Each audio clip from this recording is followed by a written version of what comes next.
Cantik ya. Ini kita pembesaran batang, ini kita biarin, kalau bagus ya dipotong. Jadi tetap kita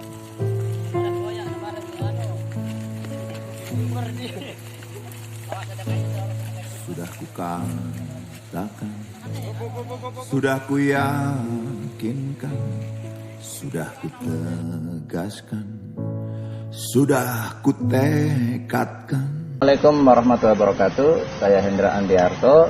Salam diplomat, saya siap bikin gebrakan. Indonesia adalah negara dengan penduduk muslim terbesar di dunia. Kebutuhan impor buah kurma untuk Indonesia itu sangat besar tiap tahunnya, terutama di bulan Ramadan. Dan juga di luar bulan Ramadan, jamaah umroh dan jamaah haji. Indonesia mengimpor buah kurma dari 10 negara penghasil kurma, termasuk Amerika dan Cina. Mitos bahwa Indonesia tidak bisa budidaya kurma itu menjadi mental blocking bagi petani dan pekebun yang ingin mengembangkan budidaya kurma di Indonesia di iklim tropis. Jadi ini masalah berat tantangan bagi petani dan pekebun untuk membudidayakan kurma di Indonesia. Belum lagi penggunaan bibit yang tidak unggul, karena bibit unggul itu adalah kunci sukses dalam budidaya kurma di Indonesia.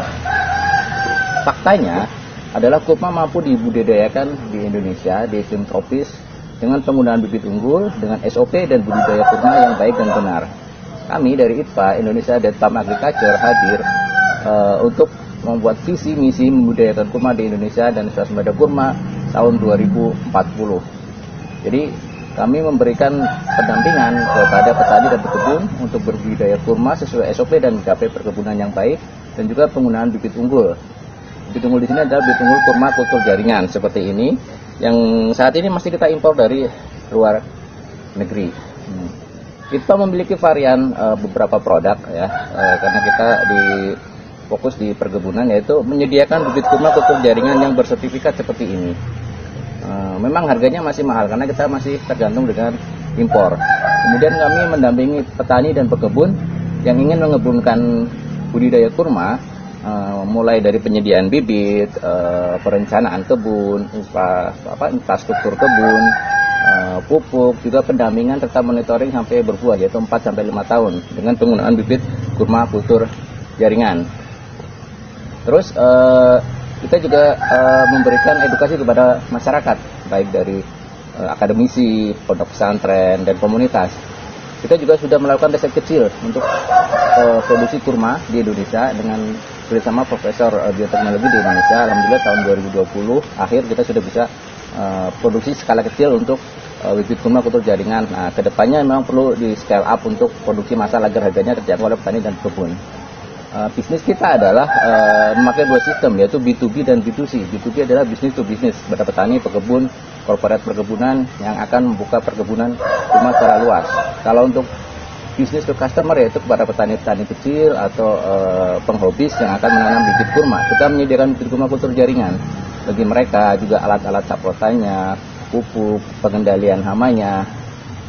Jadi kita Indonesia Department of Agriculture memberikan kebutuhan apa yang petani dan pekebun butuhkan. Market kita sangat luas. Yaitu dari Sabang sampai Merauke. Indonesia itu cocok untuk perkebunan kurma, baik petani, pekebun, pribadi, perseorangan, ataupun korporat perkebunan. Jadi tidak usah takut untuk budidaya kurma di Indonesia. Nah, finansial statement-nya adalah saat ini bibit kurma yang kita sediakan adalah masih impor, jadi harganya masih cukup lumayan mahal ya. Ke depan kalau kita ada investor yang bisa produksi bibit kurma kultur jaringan massal, itu harganya akan lebih rendah karena kita sudah bisa produksi di dalam negeri. Dan juga kita untuk operasional nursery untuk membangun greenhouse yang representatif, juga menggaji operasional karyawan. Demikian paparan dari Indonesia Department of Agriculture. Salam diplomat, saya siap bikin gebrakan.